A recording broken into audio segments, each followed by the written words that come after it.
Unsure of your dream? Study abroad destination? Clear your doubts. Videsh Consult. Call 9676502888.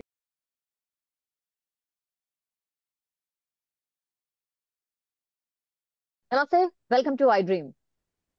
మళ్ళీ ఇంకోసారి COVID-19 కి సంబంధించిన చర్చ స్టార్ట్ అయింది.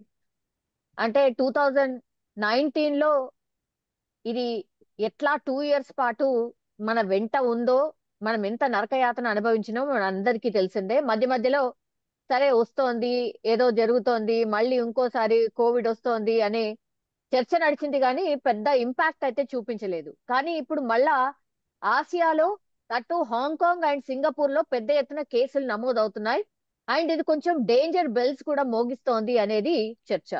మనతో పాటు జాయిన్ అవుతున్నారు సిసిఎంబి సైంటిస్ట్ జగన్నాథం గారు. సార్ నమస్తే. సార్ నమస్కారం. సార్, COVID-19 కి సంబంధించిన చర్చ ఎప్పుడు వచ్చినా సరే మీ ఏమంటారు, మీ ఎక్స్పీరియన్స్ అనుకోండి, లేకపోతే అసలు ఈ COVID-19 ఇప్పుడు వచ్చింది, అసలు ఎట్లాంటి టైప్ ఏంటి అనేది ఎవ్రీ టైం మాట్లాడతాం సార్. అగైన్ మాట్లాడాల్సిన సిచ్యువేషన్ వచ్చింది సార్. సార్, ఆసియా దేశాల్లో హాంకాంగ్ అండ్ సింగపూర్ లో పెద్ద ఎత్తున COVID-19 కేసెస్ నమోదవుతున్నాయి. I think May 1st week నుంచి. What is the reason sir? మళ్ళీ ఇది కోవిడ్ అనేటటువంటిది మనం లోగడ మాట్లాడుకున్నప్పుడు ఒక ముఖ్యమైన విషయం ఒకటి మాట్లాడుకున్నాం. కోవిడ్కి మనం దాన్ని తాత్కాలికంగా కోవిడ్ నుంచి మనం రక్షించుకోవడం కోసం వ్యాక్సినేషన్లు తీసుకున్నాం, మాస్కులు ధరించాం.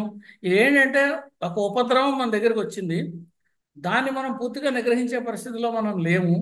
కానీ దాని నుంచి దూరంగా ఉండే రక్షణ పొందడం కోసం ప్రయత్నం ఎలాగా అన్నది చేస్తున్నాం. ఇది ఇంత జరిగిన తర్వాత కూడా దాని పరిస్థితి ఏంటంటే, మనం దేశవ్యాప్తంగా మోడీ గారి నేతృత్వంలో అందరికీ ఉచితంగా వ్యాక్సిన్లు పంపిణీ చేయడం, వ్యాక్సిన్లు మనం భారతదేశంలోనే తయారు చేసుకోగలగడం, ఇది చాలా ముఖ్యమైనటువంటి విషయం అండి. వ్యాక్సిన్ కనుక మనం తయారు చేసుకుని ఉండకపోతే మనకు అసలు మన దేశానికి వ్యాక్సిన్ సప్లై చేసే దేశం ఎవరూ లేరు. మనల్ని మనమే రక్షించుకోవాల్సిన పరిస్థితి. వాళ్ళ దేశ రక్షణ వ్యవస్థను తాకట్టు పెట్టమని అడిగారు. వ్యాక్సిన్ మాకు కావాలి అని అడిగితే, ఇక్కడ ఆత్మనిర్భర భారత్ అనేటువంటి ఒక ప్రత్యేకమైనటువంటి మనని మనం స్వయం సమృద్ధి సాధించాలి అన్ని రంగాల్లోనూ అన్న ఉద్దేశంతో మన దేశంలోనే అటు పూనాలో కావచ్చు, ఇటు మన హైదరాబాద్లో కావచ్చు అనేక వ్యాక్సిన్లు తయారు చేసి మన ప్రజలందరికీ కూడా వ్యాక్సిన్లు పంపిణీ చేసి వాళ్ళందరినీ కోవిడ్ నుంచి రక్షించడమే కాకుండా ఇతర దేశాల్లో కూడా ఎవరికైతే దీని అవసరం ఉందో వాళ్ళకు కూడా మనం వ్యాక్సిన్ పంపిణీ చేసినటువంటి ఘనత భారతదేశంది. ఇటువంటి పరిస్థితుల్లో మరి మనం కోవిడ్ నుంచి రక్షణ ఇప్పుడు సింగపూర్లో వచ్చింది, హాంకాంగ్లో వచ్చింది, దీని పరిస్థితి ఏమిటి, ఎందుకు వచ్చింది అనేటువంటి విశ్లేషణ వాళ్ళు చేసినప్పుడు వాళ్ళు చెబుతున్నటువంటి సమాధానం ఏమిటంటే, వాళ్ళ ఇమ్యూనిటీ కొంచెం తగ్గింది అంటున్నారు.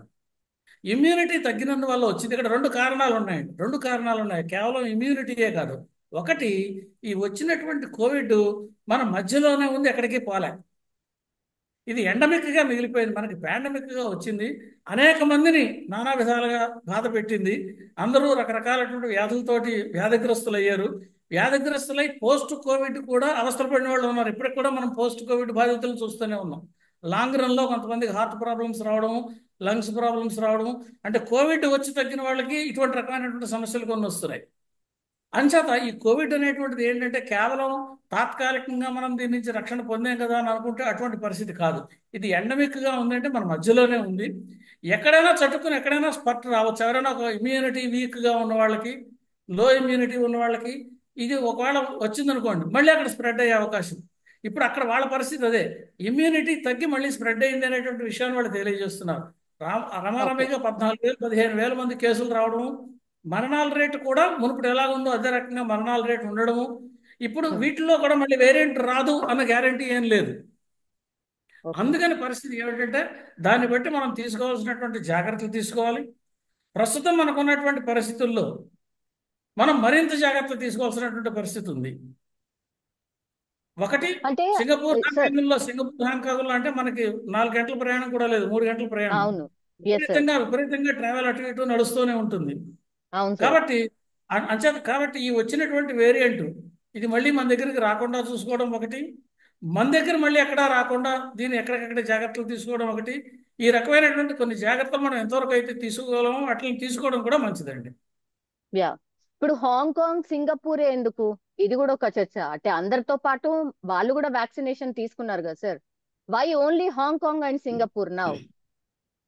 అయితే వాళ్ళు చెప్పేది ఏంటంటే వాళ్ళల్లో ఇమ్యూనిటీ తగ్గింది, ఆ కారణంగా వచ్చింది. ఇప్పుడు మీరు అడిగే ప్రశ్న ఏమిటి? వాళ్ళల్లో ఇమ్యూనిటీ తగ్గితే మనలో ఇమ్యూనిటీ తగ్గదా? అదే కదా నెక్స్ట్ ప్రశ్న. వాళ్ళకి మనకి తేడా ఏమిటి? ఇప్పుడు ఇక్కడ అవును. కొంత జెనెటిక్ వేరియంట్స్ కూడా, కొంత జెనెటిక్ వేరియేషన్ కూడా ఉంటుంది. మన దేశంలో మనం అంత మునుపు కూడా మాట్లాడుకున్నాం, మిగతా దేశాలతో పోలిస్తే జనరల్గా మన దేశంలో ఇమ్యూనిటీ ఎక్కువగా ఉంది. ఎందుకంటే కొంత ఇన్హైజీనిక్ కండిషన్స్లో చాలా మంది ప్రజలు ఉంటున్నారు. దానివల్ల కొంత ఇమ్యూనిటీ వీళ్ళకి మన మామూలు వాళ్ళకంటే కూడా ఎక్కువగా ఉంటుంది అనేటువంటి విషయాన్ని మనం అప్పట్లో మాట్లాడుకున్నాం. ఇప్పుడు కూడా అది మాట్లాడుకోవచ్చు. అంటే కొంత కారణాల వల్ల ఏదైనా ఈ బ్యాక్టీరియా కాకపోతే సిమిలర్ వైరస్లు కానీ అటువంటి ఏమైనా అటాక్ అయినప్పుడు మనకి ఇమ్యూనిటీ వచ్చి ఉంటుంది శరీరంలోనూ. అయితే కేవలం అటాక్ అయినంత మాత్రం చేత వెంటనే వ్యాధి వచ్చేస్తుందా? ఇక్కడ రెండు రెండు కారణాలు ఉన్నాయండి. మన ఇమ్యూనిటీ కూడా ఎలా ఉంటుందంటే, ఇది వచ్చినప్పుడు మనం అటాక్ చేసినప్పుడు మనం అప్పుడు వ్యాక్సినేషన్ చేయించుకున్నాం. ఇప్పుడు అవును. మళ్ళీ ఏమడుగుతారు? ఈ వ్యాక్సిన్ యొక్క ప్రభావం తగ్గిపోతుంది కదా, మళ్ళీ వ్యాక్సిన్ చేయించుకోవాలా? ఇప్పుడు కంగారు పడాల్సిన పని లేదు. ప్రస్తుతం మనం ఉన్నటువంటి పరిస్థితుల్లో కంగారు పడాల్సిన పని లేదు. కారణం ఏంటంటే మనకు ఆల్రెడీ కోవిడ్ వ్యాక్సినేషన్ చేయించుకున్నాం కాబట్టి, కొంతమందికి కోవిడ్ వ్యాధి వచ్చింది కాబట్టి, వ్యాధి వచ్చిన వాళ్ళకి కావచ్చు లేదా వ్యాక్సినేషన్ చేయించుకున్న వాళ్ళు కావచ్చు, వీళ్ళు ఎవరికైనప్పటికీ కూడా శరీరంలో వాళ్ళకి ఇమ్యూనిటీ వచ్చింది. ఈ ఎవరికైతే ఈ కోవిడ్ అటాక్ చేసిందో వాళ్ళందరికీ అటాక్ చేసినప్పుడు ఒక రెండు రకాలైనటువంటి ఇమ్యూనిటీ, రెండు రెండు అంశాల రక్షణ వ్యవస్థ మన శరీరంలో ఉంటుందండి. 2 లేయర్స్. ఒకటి ఏంటంటే మనం వ్యాక్సిన్ ఇచ్చినప్పుడు ఇమీడియట్గా మన శరీరంలో యాంటీబాడీస్ తయారవుతాయి. లేదా కోవిడ్ అటాక్ చేసిన ఆ కోవిడ్తో యుద్ధం చేయడానికి మన శరీరంలో యాంటీబాడీస్ తయారవుతాయి. దీన్ని హ్యూమరల్ రెస్పాన్స్ అంటే మన శరీరం కోవిడే కాదు ఏదో వచ్చినప్పటికీ కూడా అది మొదటి అంచె. అయితే యా. మొదటి అంచెలో వచ్చిన రక్షణ వ్యవస్థ సరిగా పనిచేయలేదు అనుకోండి, ఇది కోవిడ్ ఇంతకు మునుపు వచ్చి వెళ్ళింది కాబట్టి మన శరీరంలో మెమరీ సెల్స్ అని ఉంటాయి, మెమరీ బి ఓకే. సెల్స్ అని ఉంటాయి. ఇప్పుడు ఒకవేళ పొరపాటున కానీ కోవిడ్ మళ్ళీ అటాక్ చేసింది అనుకోండి, అప్పుడు ఏమవుతుంది? ఈ మెమరీ బి సెల్స్ మళ్ళీ యాంటీబాడీస్ వెంటనే తయారు చేస్తాయి.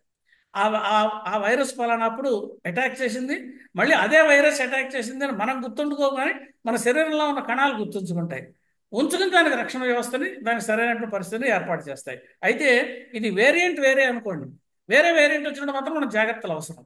వేరియంట్ వచ్చినప్పుడు అంత ఇమ్యూనిటీ సరిపోలేదు, ఆ ఇమ్యూనిటీ కూడా సరిపోదు అని కూడా అనుకున్న అప్పట్లో. అంటే ఇమ్యూనిటీని కూడా బైపాస్ చేసి ఇన్ఫెక్ట్ చేస్తుంది అని. ఇటువంటి అవును. అవును. పరిస్థితుల్లో కోవిడ్ గురించి మనం అందుకని కోవిడ్ గురించి కంగారు పడాల్సిన అవసరం, కోవిడ్ గురించి జాగ్రత్త పడాల్సిన అవసరం మనకి ఎప్పటికప్పుడు ఉంటుంది. అది ఆల్రెడీ ఎండమిక్గా ఉంది కాబట్టి మన దగ్గర రాకుండా చూసుకోవడం ఒకటి. ఇప్పుడు ఆల్రెడీ కొన్ని ప్రదేశాల్లో వచ్చింది, రిపోర్ట్ అయింది, కేసు డిటెక్ట్ అయింది కాబట్టి అక్కడి నుంచి మన దగ్గరికి వ్యాప్తి చెందకుండా తీసుకోవాల్సిన చర్యలు మనం సక్రమంగా చేసుకోవాల్సిన అవసరం అయితే తప్పకుండా కనిపిస్తుంది. యా, ఇమ్యూనిటీ పవర్ తగ్గింది అంటే అగైన్ అంతకంటే ముందు ఎట్లయితే వ్యాక్సినేషన్స్ వేయించుకున్నారో సార్, ఇప్పుడు సింగపూర్ హాంకాంగ్ కి మళ్ళీ ఇంకో వ్యాక్సినేషన్ అవసరమా? ఒకటి సార్. ఆ తర్వాత అక్కడి నుంచి ఇక్కడికి ట్రావెలింగ్ నార్మల్ అయిపోయింది సార్. అక్కడి నుంచి ఇక్కడికని కాదు, అసలు దేశవ్యాప్తంగా ప్రపంచవ్యాప్తంగా ట్రావెల్ చేస్తున్నారు. మరి ఇప్పుడు అందరికీ కూడా ఇప్పుడు ఇది స్ప్రెడ్ కాకుండా ఉండాలంటే మళ్ళీ ఇంకో డోస్ అవసరమా? దానికి ఇప్పుడు నేను చెప్పిన సమాధానం ఆల్రెడీ ఏంటంటేనండి, ఆల్రెడీ మనకి వ్యాక్సినేషన్ లోగడ తీసుకుని ఉన్నాం కాబట్టి ఆ వ్యాక్సిన్ మనం ఏదైతే తీసుకున్నామో అప్పుడు మనకి ఇమ్యూనిటీ వచ్చింది. వ్యాక్సిన్ రెండు రకాలుగా వచ్చింది. కొంతమందికి కోవిడ్ ఇన్ఫెక్ట్ చేసిన వాళ్ళకి ఇమ్యూనిటీ వచ్చింది, వ్యాక్సినేషన్ తీసుకున్న వాళ్ళకి ఇమ్యూనిటీ వచ్చింది. ఈ ఇమ్యూనిటీ అప్పుడు వచ్చినటువంటి హ్యూమరల్ ఇమ్యూనిటీ, మొదట అంచె రక్షణ వ్యవస్థ అయినటువంటి యాంటీబాడీస్ తయారయ్యాయి. అవి తాత్కాలికంగా శరీరంలో ఉంటాయి, కొంతకాలం అయిన తర్వాత అటు అవసరం లేదు కాబట్టి అవి పోతాయి శరీరంలోంచి. ఇప్పుడు ఏమవుతుంది? ఇప్పుడు మళ్ళీ ఒకవేళ పొరపాటున కానీ కరోనా అటాక్ చేసింది అనుకోండి, మన శరీరంలో బి సెల్స్, టీ సెల్స్ అని కొన్ని సెల్స్ ఉంటాయి, మెమరీ సెల్స్ ఉంటాయి. ఈ మెమరీ సెల్స్ పలానా కరోనా వైరస్ అటాక్ చేసింది కాబట్టి వెంటనే దానికి యాంటీబాడీస్ అవే రిలీజ్ చేస్తాయి ముందర అటాక్ చేసిన వెంటనే. అంటే రెండు రకాలుగా humoral response, antibody cell mediated response, రెండు రెస్పాన్స్ కూడా సైమల్టేనియస్గా వస్తుంది. కాబట్టి తక్షణమే కంగారు పడి ఎవరు వ్యాక్సినేషన్ కోసం పరిగెత్తాల్సిన అవసరం అయితే లేదు. కానీ మన దగ్గర వ్యాక్సిన్లు ఉండించుకోవాల్సిన అవసరం అయితే ఉంది. ఎవరికి అవసరం అవుతుంది? ఇప్పుడు ఇమ్యూనిటీ కాంప్రమైజ్డ్ పీపుల్ ఉంటారు, ఇప్పుడు డయాబెటీస్ పేషెంట్స్ ఉంటారు, లేదా ఇమ్యూనిటీ తగ్గిన వాళ్ళు ఉంటారు, వృద్ధులు ఉంటారు, చిన్నపిల్లలు ఉంటారు. ఇలా కొన్ని మనం చిన్నపిల్లల్లో కూడా అప్పట్లో ప్రత్యేకించి వ్యాక్సినేషన్ తయారు చేసాం, మనకు గుర్తుండే ఉంటుంది. ఇప్పుడు మీకు కొన్ని కంపెనీలు చిన్నపిల్లల కోసం కొన్ని వ్యాక్సిన్స్ తయారు చేసాయి. వాటిలన్నింటినీ మనం సంసిద్ధం చేసుకుని ఉండించుకుంటే సరిపోతుంది. ఎందుకంటే ఒకసారి ప్రొడక్షన్ ఆల్రెడీ వాళ్ళు స్టాండర్డైజ్ చేసి ఆప్టిమైజ్ చేసి ఉండిచ్చారు కాబట్టి మనకి ప్రొడక్షన్ గురించి కంగారు పడాల్సిన పని లేదు. ఎందుకంటే మనం త్వరితగతిని వాటిని తయారు చేసినటువంటి సంసిద్ధమైనటువంటి స్థితిలో మనం ఉన్నాం. కాబట్టి వాటిని రెడీగా ఉండించుకోవడం, ఇది రాకుండా మళ్ళీ మనం కాపాడుకోవడం, ఇటువంటి చర్యలు కొన్నింటిని మాత్రం తప్పనిసరిగా చేయాల్సినటువంటి అవసరం ఉంది. అయితే మనం ఇంకొక ముఖ్యమైనటువంటి విషయం ఏంటంటే, ఈ ఇన్ఫెక్షన్స్ డిసీజెస్ వచ్చిన వాళ్ళు ప్రస్తుతం ఉన్నటువంటి వాతావరణంలో, మనకి ఇతర దేశాలతో ఉన్నటువంటి ఉద్రిక్తతలు, ఇటువంటి వాతావరణ పరిస్థితుల్లో ఎవరు దాన్ని ప్రత్యేకించి ఇంటెన్షనల్గా స్ప్రెడ్ చేయకుండా ఉండేవాళ్ళు మాత్రం జాగ్రత్తగా చూడాల్సినటువంటి అవసరం అయితే ఉంటుందండి. అప్పట్లో మీకు గుర్తుందో లేదో, ఒక బ్యాచ్ ఢిల్లీ నుంచి వచ్చారు, హైదరాబాద్కి వచ్చారు. వాళ్ళు వచ్చి మొత్తం అంతా కూడా స్ప్రెడ్ చేశారు. ఇక్కడ స్ప్రెడ్ చేసి వెళ్ళారు. అంటే వచ్చే వాళ్ళకంటే ఎక్కువ మందిని రోగులు తయారు చేసి పోయారు వాళ్ళు. వాళ్ళ ఉద్దేశం వాళ్ళకి వచ్చిందా లేదా కాదు, పక్క వాళ్ళకి రప్పించడం. ఇటువంటి దురుద్దేశాలు ఉన్న వాళ్ళని మాత్రం కొంచెం జాగ్రత్తగా గమనించుకోవాల్సినటువంటి అవసరం ఉంటుంది. దాని మీద మనం సరైనటువంటి చర్యలు తీసుకుని ఎప్పటికప్పుడు అప్రమత్తంగా ఉండడం అయితే అవసరం. ఎందుకంటే వాళ్ళ ఉద్దేశం ఏంటంటే, వాళ్ళకి వచ్చిన పని పక్క వాళ్ళకి రావాలన్నదే వాళ్ళ ఉద్దేశం, పక్క వాళ్ళని బాధ పెట్టాలన్నదే వాళ్ళ ఉద్దేశం. ఇటువంటి ప్రవృత్తి ఉన్న వాళ్ళతో మనకు పొరుగు వాళ్ళు అయి ఉండొచ్చు, మన దగ్గర ఉన్న వాళ్ళు ఉండవు. వీళ్ళ పట్ల అప్రమత్తంగానూ జాగ్రత్తగానూ ఉండాల్సినటువంటి అవసరం అయితే ప్రస్తుతం తప్పనిసరిగా కనిపిస్తుంది. ఏంటి వ్యాధి రావడం కంటే కూడా దీని గురించి ఆలోచన అవసరం చాలా ఇంపార్టెంట్ కనిపిస్తుంది. ఎస్, ఎగ్జాక్ట్లీ, అవును సార్. ఇంకోటి సార్ డెల్టా వైరస్ అప్పట్లో చాలా మంది అంటే చనిపోయిన సందర్భం ఉంది సార్. డెల్టా వైరస్ వల్ల చాలా మంది చనిపోయారు. సో ఇప్పుడు వచ్చినటువంటి వైరస్, ఎస్ సార్, ఇప్పుడు వచ్చినటువంటి virus delta variant, exactly sir. ఇప్పుడు అట్లాంటి పరిస్థితి ఉందా మరి? ఇది డెల్టా వేరియంటా కాదా ఎట్లా తెలుసుకోవడం? ఎందుకంటే మరణాల సంఖ్య కూడా ఉంది అనేది కూడా ఒక వార్త వస్తుంది సార్. ఇది చాలా ఇంపార్టెంట్ ప్రశ్న అండి. మనకి ఎప్పుడైనా సరే కోవిడ్ వేరియంట్ వచ్చినప్పుడు మనం దాన్ని పూర్తి నిర్మాణాన్ని స్టడీ చేయాల్సిన అవసరం ఉంటుంది. అప్పట్లో కూడా మనం అనుకున్నాం, కొత్త వేరియంటా పాత వేరియంటా, ఇది ఏమొచ్చింది, అది మనం పూర్తిగా దాని జీనోమ్ సీక్వెన్స్ చేస్తే కానీ మనకి తెలియదు. అంచేది ఏదైనా ఎవరెవరైతే ఇన్ఫెక్ట్ అయి ఉన్నారో ఆ ఇన్ఫెక్ట్ అయిన వాళ్ళ దగ్గర నుంచి శాంపిల్స్ సేకరించి వాళ్ళకి ట్రీట్మెంట్ చేస్తూ ఒక పక్కనే, రెండో పక్కన ఏది ఇన్ఫెక్ట్ చేసింది అనేటువంటి మన దగ్గర ఆల్రెడీ ఒక కన్సార్టియం ఫామ్ చేసాం. అప్పట్లో ఒక 10 ల్యాబొరేటరీలు దేశవ్యాప్తంగా, దేశంలో వివిధ ప్రాంతాల్లో కేంద్ర ప్రభుత్వం దీని సర్వేలెన్స్ కోసమని, ఈ వ్యాప్తిని నిరోధించడం కోసం అని చెప్పి, దీని గురించి పూర్తిగా క్షుణ్ణంగా పరిశీలించడం కోసం అని చెప్పి ఒక 10 ల్యాబొరేటరీస్ని దేశవ్యాప్తంగా కేంద్ర ప్రభుత్వం ఏర్పాటు చేయడం జరిగింది. ఎక్కడెక్కడైతే మనకి మన దేశంలో కూడా ఏ ప్రాంతాల్లో అయితే ఒకవేళ పొరపాటున కనుక వస్తే వెంటనే ఆ శాంపుల్స్ని ఆ దగ్గరలో ఉన్నటువంటి ల్యాబొరేటరీస్కి ఇచ్చి దాని పూర్తి జీనోమ్ సీక్వెన్స్ని కనుక స్టడీ చేస్తే అది ఏ వేరియంట్ అన్నది తెలిసే అవకాశం ఉంటుంది. ఇది కూడా మునుపట్ల ఎక్కువ టైం పట్టదు, ఎందుకంటే మనం ఆప్టిమైజ్ చేసి ఇన్స్ట్రుమెంట్స్ అన్నీ కూడా సిద్ధంగా ఉన్నాయి. జీనోమ్ సీక్వెన్సింగ్ చేయడానికి సరిపడా మనం సంసిద్ధంగా ఉన్నాం. వ్యాక్సిన్లు కూడా త్వరితగతిన తయారు చేయడానికి సంసిద్ధంగా ఉన్నాం. ఇది ఆత్మనిర్భర్ భారత్ అని చెప్పిన దానివల్ల దానివల్ల వచ్చినటువంటి అడ్వాంటేజ్ అనమాట. మన కాలమే మనం నిలబడ్డాం. అంతేకాకుండా మనం ఇంకొక ముఖ్యమైన విషయం ఏంటంటే, హైదరాబాదు, పూణే ఇవన్నీ మనకి వ్యాక్సినేషన్ హబ్స్. మనం విదేశాలకి వ్యాక్సిన్స్ పంపిణీ ఎక్స్పోర్ట్ చేస్తున్నాం. మన దగ్గర టెక్నాలజీ ఉంది, అది మనం గర్వించాల్సిన విషయం. కేవలం మన హైదరాబాద్లోని ఫార్మా హబ్, ఈ బయోలాజికల్స్ తయారు చేసేటటువంటి హబ్స్ ఇవన్నీ మన దగ్గరే ఉన్నాయి. ఆ రకంగా హైదరాబాద్ కూడా మనం we are proud of our own city. ఇది దేశానికి ప్రపంచానికి కూడా చేస్తుంది. కాబట్టి అటువంటి చేసేటువంటి పరిస్థితుల్లో మనం ఉన్నాం. కానీ ముఖ్యమైనటువంటి విషయం ఏంటంటే, అది రాకుండా చూసుకోవాల్సిన అవసరం ఉంది. ఎందుకంటే కోవిడ్ వస్తే ఈ పోస్ట్ కోవిడ్ ఎఫెక్ట్స్ ఉంటాయండి. వ్యాక్సినేషన్ తీసుకుంటే ఉండవు, ఎందుకంటే వ్యాక్సినేషన్ కిల్డ్ వైరస్, నిర్వీర్యం చేయబడినటువంటి వైరస్. ఈ వైరస్ యాక్టివ్గా ఉన్నది శరీరంలో కేవలం కొన్ని కణాలని లోకి ప్రవేశించి ఉత్పత్తి చేయడమే కాకుండా, ఈ ACE2 రిసెప్టార్ ఎక్కడెక్కడ ఉందో ఆయా కణాల్లో కూడా ఇది ఇన్ఫెక్ట్ చేసేటటువంటి అవసరం ఉంది. కాబట్టి అప్పట్లో లంగ్స్ ప్రాబ్లం వచ్చిన వాళ్ళు, హార్ట్ ప్రాబ్లం వచ్చిన వాళ్ళు, లివర్ ప్రాబ్లం వచ్చిన వాళ్ళు చూసారా, ఇది కోవిడ్ వచ్చినప్పుడు వెంటనే లేకుండా కొన్ని తర్వాత రోజులు, 4 ఏళ్ల తర్వాత, 5 ఏళ్ల తర్వాత కూడా కొంత ఈ అవయవాలని కొన్నిటిని అది పాడు చేసి పెడుతుంది. అది ఆ రకమైనటువంటి స్వభావం మన దగ్గర ఉంది. కాబట్టి అది రాకుండా చూసుకోవడమే చాలా ముఖ్యమైనటువంటి విషయం. అందుకనే మనం prevention is better than cure అని మన అందరికీ వ్యాక్సినేషన్ ఉచితంగా ఇప్పించిన కారణం కూడా అదే. అది కనుక వస్తే మనకి ఇమ్యూనిటీ ఆల్రెడీ ఉంటుంది. కాబట్టి ఇటువంటి దూరదృష్టి ఉన్నటువంటి నాయకత్వం మనకు అవసరం. ఆ నాయకత్వం ప్రస్తుతం దేశంలో ఉంది. దానికి మనం అందరం కూడా సంతోషించాలి. మోడీ గారు అప్పట్లో ఇన్ని వ్యాక్సిన్లు చేయించి ఉచితంగా చేయడం వల్ల ఈవేళ మనం దేశంలో 5 ఏళ్ల తర్వాత కూడా కోవిడ్ కూడా మనం సంసిద్ధంగా ఉన్నాం. అటువంటిది వస్తే మనం నిలబడగలము, ధైర్యంగా దాని గురించి భయపడాల్సిన అవసరం లేదు అని ధైర్యంగా చెప్పుకోగలిగిన పరిస్థితుల్లో ఉన్నాము. ఉన్నప్పటికీ మీరున్నట్టుగా వేరియంట్స్ ఏమైనా వచ్చినప్పుడు మాత్రం ఆ పాత చేసినటువంటి దాంట్లో ప్రాబ్లమ్స్ వస్తాయి కాబట్టి మన దేశంలో దానికి కూడా ఒక వ్యవస్థ సంసిద్ధంగా ఉంది. ఈ కన్సోర్షియం ల్యాబొరేటరీస్ ఎక్కడెక్కడైతే ఉన్నాయో, ఎవరికైతే కోవిడ్ వచ్చిందని చెప్పి నిర్ధారణ అయిందో వాళ్ళ శాంపిల్స్ని వెంటనే డాక్టర్స్ డాక్టర్స్ కూడా పంపిస్తారు అనుకోండి, వాళ్ళు కూడా సంసిద్ధంగానే ఉన్నారు. వాళ్ళు వచ్చినటువంటి కొత్త వేరియంట్ వచ్చింది అంటే వెంటనే దాన్ని ల్యాబొరేటరీకి పంపించి ఏ వేరియంట్ అని వెంటనే కూడా గుర్తించగలిగేటువంటి శక్తి సామర్థ్యాలు మన దగ్గర ఉన్నాయి. కోవిడ్ యా వచ్చినప్పుడు పరిస్థితి వేరు, ఇప్పటి పరిస్థితి వేరు. కోవిడ్ వచ్చినప్పుడు మన పరిస్థితి ఏంటి? మనకి కనీసం పర్సనల్ ప్రొటెక్షన్ కిట్ కూడా ఏం వాడాలో కూడా తెలియదు. దాన్ని ఎలా అవును గుర్తించాలో తెలియదు. మనకి సడన్గా అటాక్ అయింది ఒక వైరస్, అది ఏ వైరస్సో తెలియదు. దాని లక్షణాలు తెలుస్తున్నాయి, మనుషులు చచ్చిపోతున్నారు, ఏం చేయాలో తెలియట్లేదు.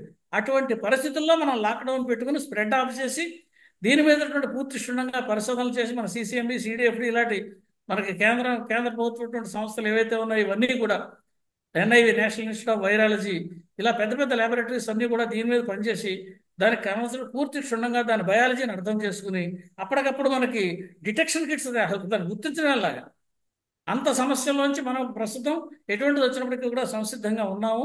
కంగారు పడాల్సిన పని లేదు. కానీ జాగ్రత్త మాత్రం తప్పనిసరిగా తీసుకోవాలి. మీరు అన్నట్టుగా వేరియంట్ అనేటువంటిది ఎప్పటికీ కూడా డేంజరస్సే.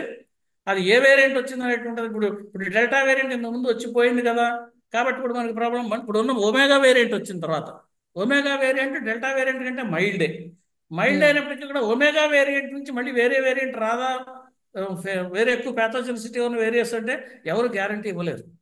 ఎంచేత ఈ వైరస్ అనేటువంటిది తన్ని తాను పెంచుకోవడం కోసం ప్రయత్నం చేస్తుంది మన శరీరంలో. ఇది ఒక పరాన్నజీవి కాబట్టి ఆ పెంచుకునేటువంటి క్రమంలో అది మన శరీరంలో మన శరీర కణాల కంటే దాని కణాలను పెంచుకుంటూ బతకాలి.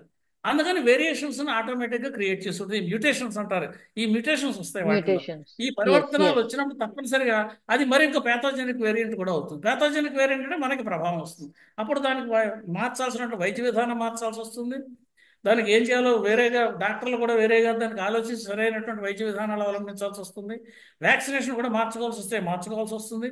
ఇలా రకరకాలైనటువంటి ఉంటాయి. కాబట్టి మనకి రాకుండా జాగ్రత్తలు తీసుకోవడం, ఇప్పుడు మనకి ఎక్కడైనా అక్కడ వచ్చినటువంటి వేరియంట్లు వాటిని కూడా సేకరించి మనం చేర్చగలిగిన శక్తి సామర్థ్యాలు ప్రస్తుతం ఉన్నాయి. ఇప్పుడు సింగపూర్ అక్కడ ఉన్నప్పుడు కూడా మీరు అన్నట్టుగా ఎవరైనా ప్రయాణికులు వచ్చినప్పుడు పట్టుకోవచ్చు, లేదా అక్కడి నుంచి కూడా శాంపుల్స్ తెప్పించుకుని అసలు ఏమిటి అన్నది పరిశోధన ప్రివెంటివ్గా అవును ప్రివెంటివ్ ఎస్ యాక్షన్స్ అవును తీసుకునేటువంటి శక్తి సామర్థ్యాలు కూడా మన దగ్గర ఉన్నాయి. కాబట్టి మనం అటువంటివి కూడా కొన్ని ప్రయత్నాలు చేయొచ్చు మనం అన్న అభిప్రాయం అయితే ఉంది నాకు. Yes sir. సార్ ఇప్పుడు ఇంకోటి ఏంటంటే సార్, తెలుగు రాష్ట్రాల్లో వర్షాలు పడుతున్నాయి, అప్పటికప్పుడే ఎండ, అప్పుడప్పుడే వర్షం పడుతోంది, భారీ వర్షాలు కురుస్తున్నాయి సార్. అగైన్ సీజన్ అంటే ఫ్లక్చువేటింగ్ సీజన్ కాబట్టి చాలా మందికి అగైన్ ఫీవర్స్ అని, కోల్డ్ అని, ఇట్లా దగ్గని, ఇట్లాంటి వెరీ కామన్ అయిపోయింది సార్ ఈ 1 వీక్ 10 డేస్ నుంచి.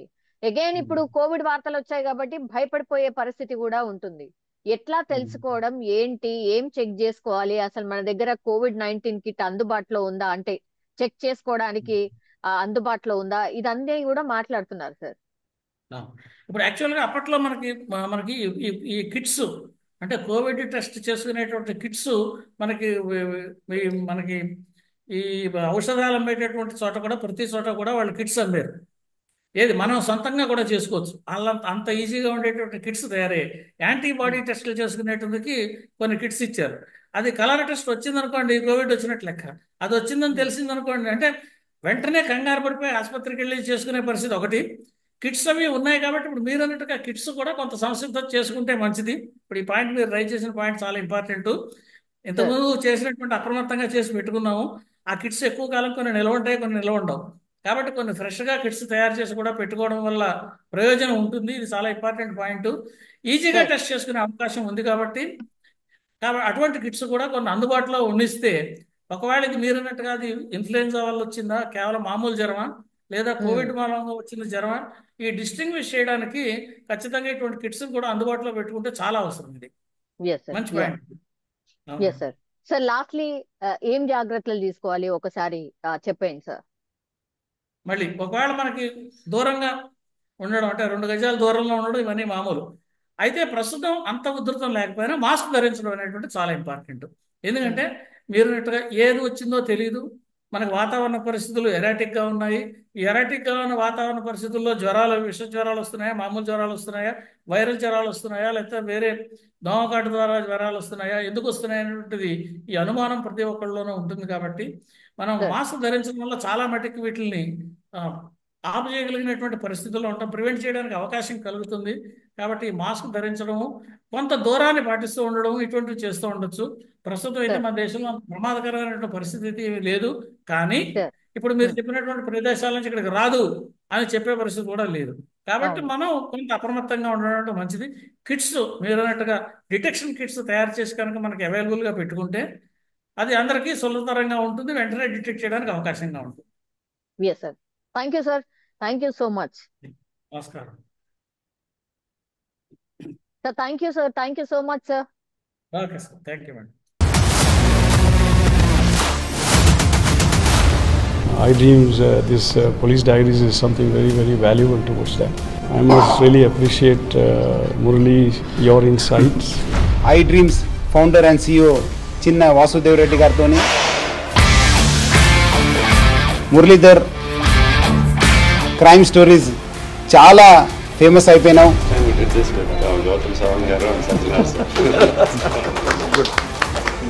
Well done. Congratulate him for doing so well, and I congratulate him, his boss also, for doing so well.